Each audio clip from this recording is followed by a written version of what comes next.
ఓం నమో భగవతే రుద్రాయ. దాంపత్య శాంతి సౌఖ్యానికి 11 రోజుల యొక్క సంక్షిప్త సాధన అనేటటువంటిది ఉన్నది. ఈ సాధన ద్వారా ఎవరైతే ఎడబాటుగా ఉంటారో వారి మధ్య అన్యోన్యత కలగడము, అలాగే వారిద్దరి మధ్య కూడా ప్రేమానురాగాలు అనేటటువంటివి ఉండడము కూడా జరుగుతుంటుంది. భార్యాభర్తల యొక్క సంబంధం సాధారణంగా కొన్ని రోజులకి వారి మధ్య విభేదాలు ఏర్పడటము, మనస్పర్ధలు జరగడము, ఒకరంటే ఒకరికి ఇష్టం లేకపోవడము లాంటివి ఎక్కువగా జరుగుతూ ఉంటాయి. అయితే అటువంటి సందర్భంలో కొన్ని ఆధ్యాత్మిక మంత్రాల ద్వారా వారి యొక్క మనసును మార్చి వారిద్దరూ కూడా శాంతి, సుఖం, సౌఖ్యంగా జీవించేటటువంటి అవకాశాలు చాలా ఎక్కువగా ఉంటాయి.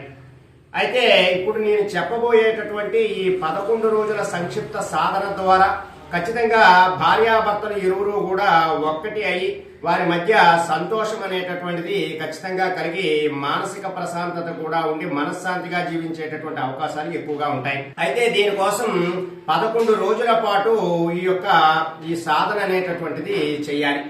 ఎలా అంటే మీరు ముందుగా శుక్రవారం నాడు మొదలు పెట్టాలి. ఈ సాధన అంతా కూడా ఉదయమైనా పర్వాలేదు, సాయంత్రమైనా పర్వాలేదు, ప్రతిరోజు కూడా ఒకే సమయానికి ఈ సాధన అనేటటువంటిది చేసినా సరే మంచి ఫలితాలు అనేటటువంటివి ఉంటాయి. అయితే ఈ సాధన ద్వారా భార్య లేదా భర్త యొక్క మనసు మారి వారిరువురు కూడా చక్కగా జీవించేటటువంటి అవకాశాలు ఉంటాయి. ముందుగా మీరు దేవుడి గదిలోనైనా పర్వాలేదు, మీ పూజా మందిరంలోనైనా పర్వాలేదు, లేదా విశాలంగా ఉన్నటువంటి ఒక రూముని మీరు ముందుగా సెలెక్ట్ చేసుకుని ఆ రూమ్ లో చక్కగా మీరు కూర్చోవాలి. కూర్చున్న తర్వాత ఒక చక్కనైనటువంటి దీపాన్ని వెలిగించాలి. ఆవు నేతితో పెట్టినటువంటి దీపము ద్వారా భార్యాభర్తల మధ్య ఉన్నటువంటి ఆ భయాందోళనలు, మానసిక సమస్యలు, అలాగే ఎడబాటు సమస్యలు అన్ని కూడా తీరేటటువంటి అవకాశాలు ఎక్కువగా ఉంటాయి. అయితే ఆ ఆవు నేతి దీపాన్ని మీరు వెలిగించిన తరువాత అక్కడనే ఒక తెల్లటి పుష్పాన్ని ఉంచాలి. ఆ పుష్పం ఉంచి ఇప్పుడు నేను చెప్పబోయేటటువంటి ఈ మంత్రాన్ని 27 సార్లు జపిస్తే సరిపోతుంది. ఈ మంత్ర జప సాధన తరువాత మీరు ఆ దీపాన్ని మరలా మీ దేవుడి గదిలోనైనా ఉంచవచ్చును, లేదా మీరు అక్కడ పెట్టినటువంటి ఆ పువ్వుని ఒక చెట్టు కింద, చెట్టు దగ్గరలో వేస్తూ ఉండాలి. ఇలా మీరు 11 రోజుల పాటు గనక ఈ ప్రయోగాన్ని అంతా కూడా చేసినట్లయితే భార్య లేదా భర్త యొక్క మనసు మారి వారిరువురి మధ్య కూడా అన్యోన్యత అనేటటువంటిది ఖచ్చితంగా కలుగుతుంది.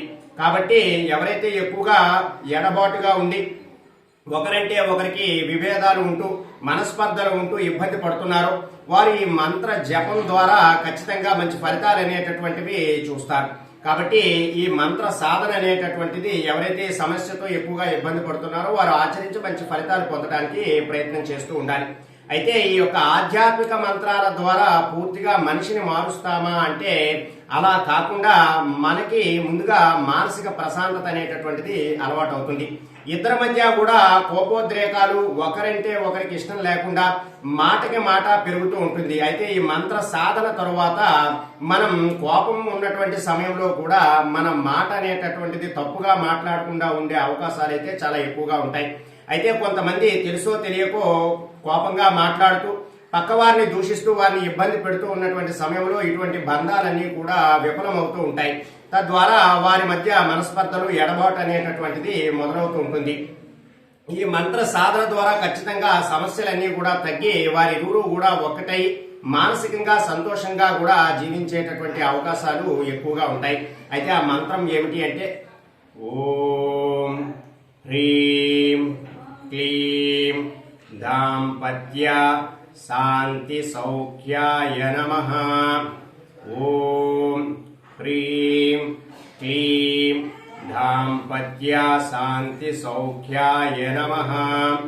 ఓం హ్రీం క్లీం దాంపత్య శాంతి సౌఖ్యాయ నమః అని ఈ మంత్రాన్ని మీరు 27 సార్లు చెప్పుకోవాలి. 11 రోజుల పాటు ఈ సాధన అనేటటువంటిది చేయాలి.